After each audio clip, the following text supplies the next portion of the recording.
చెన్నూరు నియోజకవర్గంలోని జైపూర్ మండలం ఇందారం గ్రామంలో 4.60 కోట్ల నిధులతో పలు అభివృద్ధి పనులతో పాటు గ్రామ సుందరీకరణ పనులకు రాష్ట్ర వైద్యారోగ్య శాఖ మంత్రి హరీష్ రావు, అటవీ పర్యావరణ శాఖ మంత్రి ఇంద్రకరణ్ రెడ్డి, ప్రభుత్వ విప్ ఎమ్మెల్యే బాల్క సుమన్ శంకుస్థాపన చేశారు.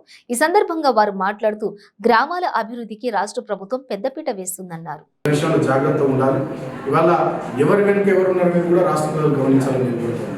కాళేశ్వరం ప్రాజెక్టును వ్యతిరేకిస్తూ ఆమె ఢిల్లీలో దీక్ష అంటే అసలు ఆమెకు తెలంగాణకి సంబంధం ఇప్పుడే నాకు అర్థం కాదు. వాళ్ళ నాన్న హయాంలో పాలమూరు నోట్లో మట్టి కొట్టి పోతిరెడ్డిపాడు ఎత్తులు పెంచి శ్రీశైలం నుంచి నీళ్ళు ఎత్తుకపోయిన వాళ్ళు తెలంగాణకు నీళ్ళ గురించి, తెలంగాణ కాళేశ్వరం గురించి వాళ్ళు మాట్లాడుతున్నారు. ఆనాడు గోదావరి నది మీద ప్రాజెక్టులు కట్టకుండా గోదావరి నీళ్లు పోలవరం ద్వారా ఆంధ్రాకి తీసుకుపోయే ప్రయత్నం చేసింది వాళ్ళ నాన్న.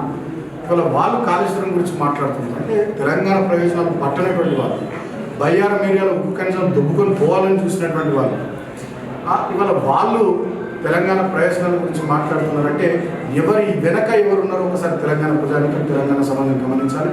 అందరం అప్రమత్తంగా ఉండాలని చెప్పి సందర్భంగా నేను కోరుతా ఉన్నా. భారతీయ జనతా పార్టీ నిర్వాహకులు మీరు అందరూ గమనిస్తూ ఉన్నారు.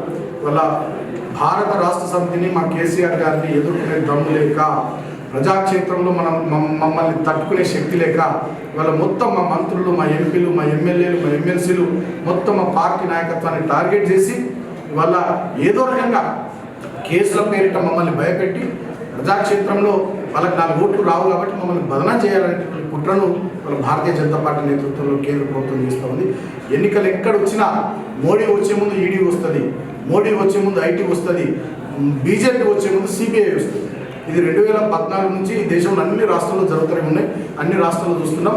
తెలంగాణలో కూడా వచ్చే నవంబర్, డిసెంబర్లో ఎన్నికలు ఉన్నాయి కాబట్టి మోడీ రావాలి కాబట్టి మోడీ వచ్చే ముందు ఈడీ వస్తుంది, బీజేపీ వచ్చే ముందు అగ్రనాయకత్వం వచ్చే ముందు సిబిఐ వస్తుంది, అమిత్ షా వచ్చే ముందు ఐటీ వస్తుంది.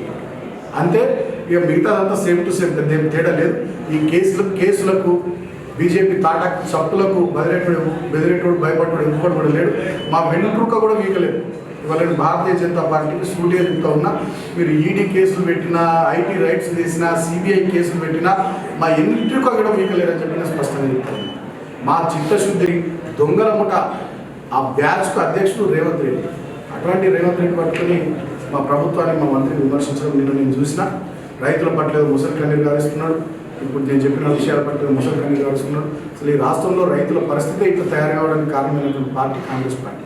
సుదీర్ఘంగా దేశాన్ని, రాష్ట్రాన్ని పరిపాలించినటువంటి పార్టీ కాంగ్రెస్ పార్టీ ఏ వర్గాన్ని పట్టించుకోకుండా కేవలం వాళ్ళు కొంతమంది నాయకులు వాళ్ళ కుటుంబాలు బాగుపడే లక్ష్యంగా పనిచేసిన తప్ప ఏ వర్గాన్ని పట్టించుకోలేదు. నేను అడుగుతా ఉన్నా రేవంత్ రెడ్డి, 25 చిలుక పలుకులు వస్తున్నాం.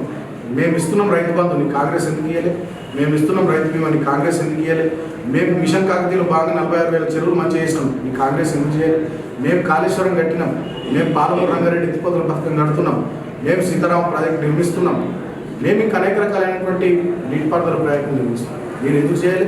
ఆనాడు ప్రాణహితం చేయాలని పేరు పెట్టి పేపర్ల మీద అలికేషన్లు చేసి ఇక్కడ తమిళేటి దగ్గర తట్టెడు మట్టి తీయకుండా చేవేల కాడ సొరంగాలు తవ్వి మొబిలైజేషన్ అడ్వాన్స్ల కింద డబ్బులు తిన్నటువంటి దొంగల చరిత్ర మీరు. అసలు మీ కాంగ్రెస్ హయాంలో కాగు చాలా స్పష్టంగా చెప్పింది బొగ్గులో అవినీతి అని చెప్పి. అదేవిధంగా ఆదర్శ హౌసింగ్ సొసైటీలో అవినీతి, అంటే ఇళ్లలో అవినీతి, బొగ్గులో అవినీతి. తర్వాత ఏ అంశాన్ని కూడా విస్మరించకుండా కామన్వెల్త్ గేమ్స్లో దాంట్లో కుంభకోణం, ప్రతి ఒక్క అంశాన్ని కుంభకోణాలమయం చేసినటువంటి మీ కాంగ్రెస్ పార్టీ చరిత్ర తెలుసుంది కూడా నువ్వు మమ్మల్ని పట్టుకుని విమర్శించడం అంటే సిగ్గు చేయడం చెప్పి రేవంత్ రెడ్డి నేను తెలియజేస్తా ఉన్నా. ఇలాంటి బ్లాక్ మెయిలర్లు, ఇలాంటి గజ దొంగలు చాలామంది తిరుగుతారు. సంక్రాంతికి వెంకటరెడ్డి రోజు వచ్చినట్టుగా ఎన్నికల సమయం సమీపిస్తున్నది కూడా చాలామంది వస్తుంటారు. తెలంగాణ ప్రజల తస్మాత్ జాగ్రత్త, ఆగం కావద్దు. గతంలో ఒకసారి మనం మోసపోతే 1956లో ఆంధ్రలో కలవడం ద్వారా 6 దశాబ్దాలు మోసపడ్డారు. మళ్ళీ ఇప్పుడు ఈ దొంగల ముఠ ఒకవైపు కాంగ్రెస్ పేరు మీద, ఇంకోవైపు బీజేపీ పేరు మీద, ఇంకోవైపు కొత్తగా షర్మిల పార్టీ పేరు మీద, తెలుగుదేశం పేరు మీద, రకరకాల పేర్ల మీద వీళ్ళంతా మళ్ళీ ఎన్నికల సమయంలో, ఎన్నికల దగ్గరికి వస్తున్నాయి మళ్ళీ వీళ్ళంతా తిరుగుతూ ఉన్నారు.